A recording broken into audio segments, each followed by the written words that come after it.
프로요? 네가 프로면 나도 프로다. 좀만 건드려도 휘청거리는 게 라고 할 뻔.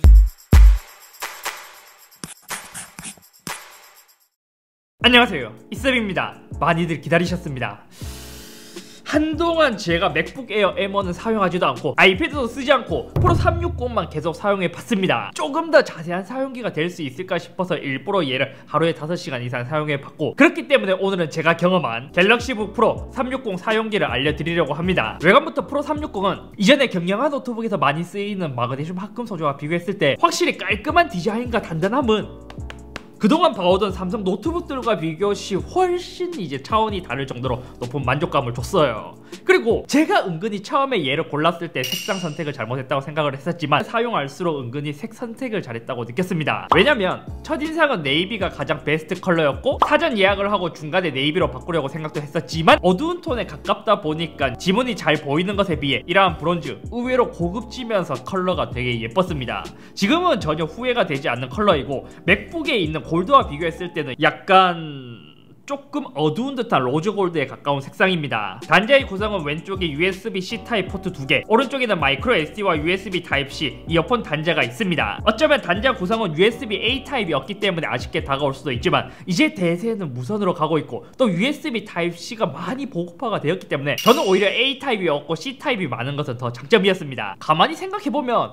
요즘 대부분의 제품 외장 하드나 USB도 C 타입으로 많이 나오고 있고 사용하고 있는 제품들도 대부분 타입C, 심지어 이것도 거의 무선으로 다 가고 있죠. 그리고 보통 이렇게 C타입이 양쪽으로 나누어져 있다면 충전 포트가 왼쪽과 오른쪽 따로 있는 경우도 있지만 얘는 3개의 포트 아무데나 꽂아도 모두 충전이 가능했습니다. 하판은 그렇게 얇진 않지만 디스플레이 쪽 여기를 보면 이제는 올레드를 사용했기 때문에 굉장히 얇은 모습을 볼 수 있습니다. 그래서 슬림함, 손으로 잡았을 때의 느낌도 굉장히 좋은 노트북이었죠. 하지만 이렇게 고급화에 많이 신경을 썼다고 하더라도 디테일이 조금 부족하고 엉성하다고 느꼈는데 이렇게 눌러보면 중앙부가 경량한 노트북처럼 많이 움직이는 편이고 특히 펜이 있는 이쪽 부위는 손으로 만져보면 평평하지가 않고 울룩불룩한 느낌. 화면을 닫고 나서 이렇게 들고 다닐 때 트랙패드가 눌리는 소리가 납니다. 세 번째는 하단 오른쪽 하우징이 떠버려서 누르면 딸깍딸깍 거리네. 굉장히 얇게 디자인을 했기 때문에 여기서 오는 뭔가 엉성하게 느껴지는 부분들이 있었습니다. 이것 외의 디자인은 매우 만족스러웠습니다. 키보드와 터치패드 이것도 칭찬을 해줄 부분이긴 하죠. 키보드는 이온이나 플렉스에서 욕먹었던 그 얇은 모 같은 키보드에서 이제는 키보드다워진 키감으로 변했습니다.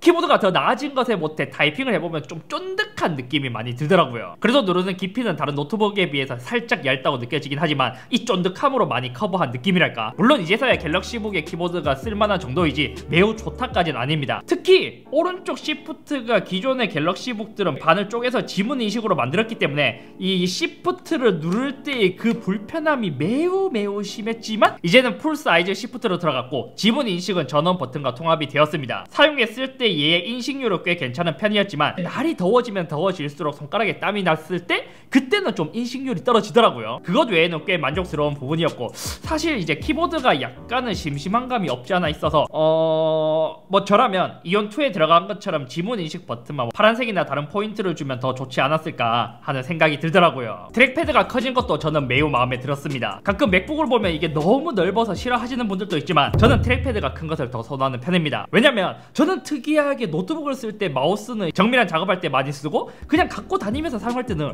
의외로 트랙패드를 저는 좀 많이 쓰는 편이기 때문이죠. 조금 아쉬운 건 얘는 밑으로 갈수록 좀 쉽게 클릭되는 방식을 갖고 있다. 그리고 한 가지 저는 이해가 안 가는 부분이 있었습니다. 펑션 락 요 버튼을 켜게 되면 이렇게 되면 기능키를 눌렀을 때 밝기 조절도 볼륨 조절도 바로 할 수 있고 음소거도 할 수 있고 기능키를 쉽게 사용할 수 있기 때문에 대부분 저는 요즘 노트북에서 이 기능을 거의 필수처럼 켜놓고 쓴단 말이에요. 근데 갤럭시북에 들어간 펑션키는 매우 이상하더라고요. 왜냐면 얘는 ESC까지 펑션키 기능이 들어가 있기 때문에 보통 이렇게 오른쪽 클릭하고 ESC를 누르면 꺼져야 하는데 ESC가 먹지 않습니다. 게다가 이렇게 텍스트를 쳤을 때 펑션 락이 걸려있다면 방향키가 홈과 엔드로만 되기 때문에 양쪽 끝으로만 움직이더라고요. 이게 왜 이상하냐고요? 레노버의 노트북을 보잖아요. 레노버도 펑션 락을 하게 되면 위에 있는 기능 키들을 이렇게 사용할 수 있는데 ESC를 누르면 ESC 기본 기능으로 사용할 수 있습니다. 게다가 타이핑을 했을 때도 이때 펑션 락이 걸려 있더라도 글자 하나하나씩 모두 조절을 할 수 있고 업다운도 정상적으로 모두 잘 먹어요. 그래서 대부분 제가 경험한 노트북들은 펑션 락을 하게 되면 방향키 그리고 ESC 키는 따로 설정이 된 것에 비해 갤럭시북은 펑션 락이까지 모두 걸려버려서 문서 작업을 할 때 개인적으로 좀 불편한 부분들이 많았습니다. 이건 나만 불편한가? 다음은 디스플레이입니다. 제가 얘를 사용하면서 가장 만족스러웠던 부분, 가장 불만족스러웠던 부분이 디스플레이였습니다. 장점부터 이야기하자면 화질이 LCD 대비 확 좋다라고 체감될 만큼 누가 봐도 할 만한 그런 화질을 보여줬습니다. 특히 리얼 블랙에서 오는 색 경계가 뚜렷하다 보니까 LCD 대비 더더욱 비비드한 효과가 나는 게 장점입니다. 이것 때문에 영상을 볼 때의 화질, 그러니까 만족감 매우 좋았어요. 지금 보더라도 리얼 블랙이 나오면서 색이 있는 부분은 굉장히 깔끔하게 잘 표현되는 영상을 볼 때는 아주 최고였습니다. 하지만 제가 이 제품을 쓰면서 OLED에서 오는 그 무한대의 명암비 그리고 색이 굉장히 좋다고 느껴졌었지만 가장 큰 문제는 가독성에 문제가 있다는 것이죠. 이렇게 영상을 볼 때가 아닌 그냥 일반적인 텍스트를 봤을 때 지금 바로 네이버 화면만 보더라도 약간 수많은 모래알 조각들이 모여 있는 듯한 느낌을 주는 디스플레이였습니다. 일반적인 RGB 배열의 LCD는 그 면을 잘 다듬었기 때문에 이질감이 없는 느낌이라면 뭔가 가독성이 많이 좋지가 않았어요. 그러니까 오랫동안 보고 있으면 눈이 많이 피로하고 선명하지 못한 느낌이랄까. 제가 언박싱에서도 한번 언급을 했지만 이렇게 나오는 이유는 풀 HD의 OLED를 탑재했기 때문입니다. 그럼 왜 이게 문제냐? 얘는 독특한 방식의 픽셀 구조를 갖고 있기 때문입니다. 일반적으로 똑같은 크기의 레드, 그린, 블루가 하나씩 모여서 한 픽셀을 이루게 되지만 얘는 특이하게 레드와 그린보다 블루 소자가 매우 크게 되어 있는 그러한 구성으로 되어 있습니다. 왜 블루 소자만 크냐고요? OLED의 가장 큰 단점인 버닝을 최대한 늦추기 위해 블루 소자를 더 크게 늘린 것이죠. 실제로 같은 해상도의 LCD와 비교해보면 텍스트의 가독성이 매우 떨어졌습니다. 이것도 더 정확하게 이야기해서는 좀 큰 텍스트는 괜찮지만 일반적인 텍스트를 볼 때는 많이 가독성이 떨어져요. 그래서 저는 얘를 사용하면서 만약 이러한 구조의 OLED 노트북이 있다면 적어도 4K 이상은 되어야 볼만하다고 느껴졌습니다. 왜냐면 같은 크기라도 해상도가 높으면 높을수록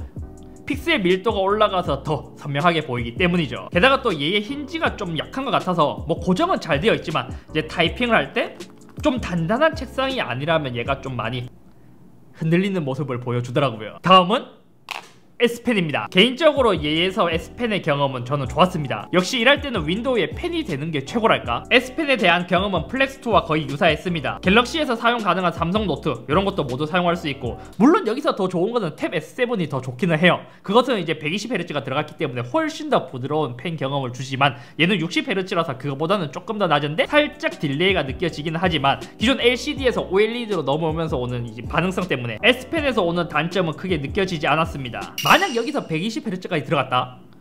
그럼 갤럭시 탭보다 훨씬 더 좋았을걸요. 확실히 패드에서 하는 것과 노트북에서 하는 것과의 느낌이 많이 달랐습니다. 그러니까 얘는 급할 때 포토샵이나 뭐 간간히 이렇게 이제 펜을 이용하기에는 괜찮지만 이걸로 전문적으로 막 펜을 써야겠다 이러한 생각은 크게 들지 않는 느낌. 만약 필기나 노트 정리를 하려는 용도로 사용한다면 노트북보다는 저는 뭐 아이패드나 갤럭시 탭으로 쓰는 게 훨씬 더 좋다고 생각했습니다. 다음은 스피커에 대한 경험입니다. 스피커는 크게 품질이 나쁘다라는 생각이 들진 않았는데 좀 아쉬운 점은 최대 볼륨이 좀 많이 낮다고 느꼈습니다.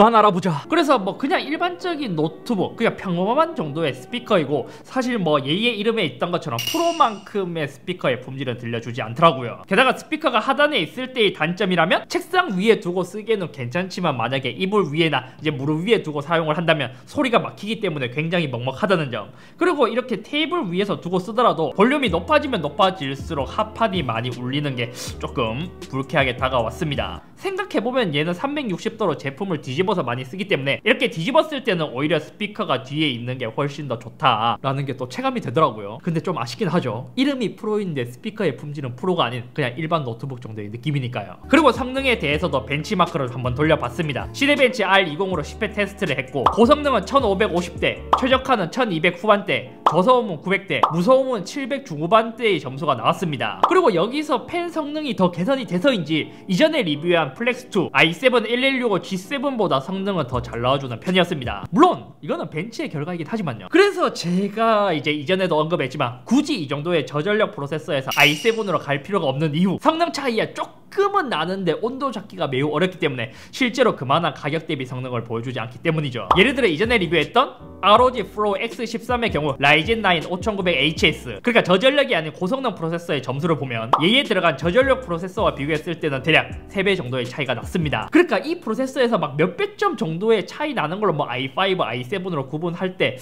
이러한 고성능 프로세서에서 사일런트 모드를 했을 때도 3800대가 나오는 것을 보면 저전력 프로세서와 고성능 프로세서의 성능 차이는 굉장히 큼을 알 수 있죠. 게다가 특히 저는 라이젠 노트북이 요즘 잘 나왔다고 느낀 게 뭐냐면 이전에 리뷰한 라이젠 5 4500U의 경우 고성능 모드일 때 2300점 정도의 점수가 나옵니다. 이 프로세서에서 배터리 절약 모드로 해야 이 제품의 고성능 모드와 비슷한 거예요. 그래서 저전력 프로세서에서 막 i5든 i7든 구분하는 것 자체가 굉장히 미묘하기 때문에 어차피 얘의 포지션은 고성능이 아니다 보니까 가성비를 위해 i5로 구입하는 것을 추천드립니다. 그렇다고 하더라도 어차피 저는 여기서 쓰는 게 시나리오 작업, 포토샵으로 썸네일이나 다른 것 만들기, 끼케야 게임을 해봤자 롤 정도인데 이 정도 작업을 할 때는 답답하다는 느낌이 들지 않았습니다. 그래서 이 노트북의 포지션은 휴대성이다 보니까 가성비, 말 그대로 가격 대비 성능을 원한다면 라이젠 노트북을 구입하는 게 맞습니다. 품질이나 디자인이야 떨어지지만 가격 차이도 그만큼 엄청 크게 나니까요. 다음은 발열과 쿨링에 대한 이야기입니다. 고성능 모드일 때의 온도는 93에서 94도로 왔다 갔다 했고 평균적으로 17에서 18W가 나오더라고요. 최적화 모드에서의 온도는 90도 전후반을 왔다 갔다 했고 처음에는 15W까지 올라갔지만 갈수록 온도는 70도 초반에 11W 정도가 나왔습니다. 저소음 모드일 때의 온도는 평균 60도 전후를 보여줬고 무소음일 때의 온도는 70도 전후가 나왔습니다. 이번 인텔의 타이거 레이크의 문제인지 팬 소음과 발열은 꽤 많이 심한 편이었습니다. 심지어 인터넷과 영상만 하더라도 왼쪽이 좀 뜨끈뜨끈하게 느껴졌고 특히 펑션키 위쪽으로 좀 많이 뜨겁게 느껴졌습니다. CPU가 열을 받게 된다면 얘 전체가 알루미늄, 그러니까 금속 소재이기 때문에 더더욱 뜨겁게 느껴지더라고요. 그리고 생각보다 팬이 좀 자주 도는 편이었고 특징이라면 팬이 한 번씩 갑자기 급발진하는 경우가 있더라고요. 그래서 여름에 반바지 입고 무릎 위에 올려두고 사용하기에는 조금 뜨겁고 알루미늄 바디라서 열이 그대로 전달되다 보니까 비금속 노트북보다 체감 발열은 더 크게 느껴졌습니다. 제가 어쩔 수 없이 맥북 에어 M1을 쓰고 있기 때문에 어쩔 수 없이 조금은 비교가 되긴 했어요. 사실 M1이 성능이 대단한 것보다 노트북에 들어왔을 때 더 대단한 것은 팬이 없음에도 불구하고 발열이 적다는 것, 그리고 배터리가 오래 간다는 게 엄청 크게 체감되었습니다. 뭐 솔직히 말해서 제가 맥북 에어 M1을 경험해보지 않았다면 일반 노트북에서 이 정도 발열은 이제 당연한 발열이라고 느껴지는데 걔를 쓰다가 이걸 쓰잖아요. 그러면 노트북이 뭔가 잘못되었나? 이 생각이 먼저 드니까요. 그래서 체감되는 발열은 알루미늄 바디를 썼기 때문에 어쩔 수 없이 이쪽 부위에서 오는 이제 체감되는 발열이 꽤 크게 많이 느껴졌습니다. 마지막으로 부가적인 이야기. 개인적으로 삼성 이제 갤럭시북 프로가 처음에 나왔을 때 여기 전면 카메라 요것을 이용할 수 있는 기능이 많다고 USB로 밀었거든요. 솔직히 저는 이것을 왜 USB로 밀었는지 모르겠어요. 화질이 생각보다 좀 많이 구리거든요. 지금 제가 조명이 켜져 있는 상황에서도 이 정도인데 제가 얘로 화상통화를 꽤 한 적이 있는데 진짜 화질이 이걸 왜 장착으로 밀었을까요? 윈도우의 로그인 방식을 헬로우 얼굴을 많이 쓰는 편이지만 얘는 IR 카메라가 없기 때문에 얘를 쓰지 못한다는 점도 단점이었습니다. 결국 제가 갤럭시북 프로 360을 사용했을 때의 경험은 가격을 제외한다면 생각보다 그동안 삼성에서 만들었던 노트북보다는 만족감이 더 높았습니다. 하지만 처음 루머가 돌았을 때 OLED를 사용하면서 프로 라인업을 만든다고 해서 삼성에서 이번에 크게 칼을 갈고 제대로 만들었겠구나라는 생각을 했었지만 영상이 아닌 텍스트를 볼 때의 가독성은 매우 좋지 않았기 때문에 작업용으로 쓸 때는 많이 불편했어요. 얘를 쓰면서도 막 타협을 하면서 그래도 화질이 좋으니까 괜찮다라는 생각을 했었지만 다른 노트북을 다시 보니까 진짜 가독성이 별로 좋지 않구나 라를 느끼게 해준 기기랄까. 그나마 얘는 13인치대이기 때문에 이 정도이지만 15인치대로 가면 이게 더 심할 거예요. 제 생각에 만약 이 프로 360의 4K OLED에다가 가격이 좀 더 내렸으면 훨씬 더 만족감이 컸을걸요. 아니 뭐 사실 가격이야 이 정도 프로 라인업에서는 뭐 어느 정도 감안을 할 수 있는 부분이라고 하지만 디스플레이에서 오는 그 호불호가 굉장히 심할 것으로 생각됩니다. 그러니까 노트북을 들고 다니면서 가볍게 영상 보는 용도로 쓴다면 추천드릴 수 있지만 얘를 자주 사용하고 텍스트 위주의 문서 작업을 오래 한다면 그냥 LCD가 달린 노트북의 구입을 추천드리고 싶습니다. 결론적으로 이 제품에 대한 전반적인 평가는 꽤 만족스럽고 잘 만들었긴 하지만 사용할수록 일반적으로 생각하는 프로라는 명칭은 너무 과한 노트북이라고 생각되었습니다. 아무튼 오늘은 여기까지며 많은 분들께서 이 제품을 제가 리뷰를 하면서도 맥북 에어 M1과 많이 비교를 해주셨는데 사실 솔직히 말해서 이 제품과 그 제품과의 이제는 노트북의 급 차이는 많이 난다고 생각합니다. 하지만 그것도 장단점이 있죠. 맥OS를 쓸 줄 안다면 무조건 맥북 에어 M1을 추천드릴 수 있지만 만약 맥OS를 쓰지 않는다면 이 M1이 아무리 좋아봐야 윈도우 사용 위주로 하면 전혀 쓸모가 없거든. 하지만 맥OS를 쓸 줄 안다? 그냥 이제는 급 차이가 너무 많이 나버리는 것 같아요. 뭔가 삼성이 이를 갈고 이번에 진짜 그동안 삼성에서 나온 노트북 중에서는 만족감이 가장 크긴 한데 뭔가 모를 아쉬움이 있어요. 차라리 이 가격이면 그냥 할인하는 이온2를 살까 싶기도 하고 매우 아쉬운 디스플레이 가독성 그리고 이 펑션 아니 어느 브랜드가 여기에 이거 해놓냐고. 이게 레노버도 그렇지만 에이수스도 펑션 락을 하면 이거 다 먹어요. 이것도 먹어요 다.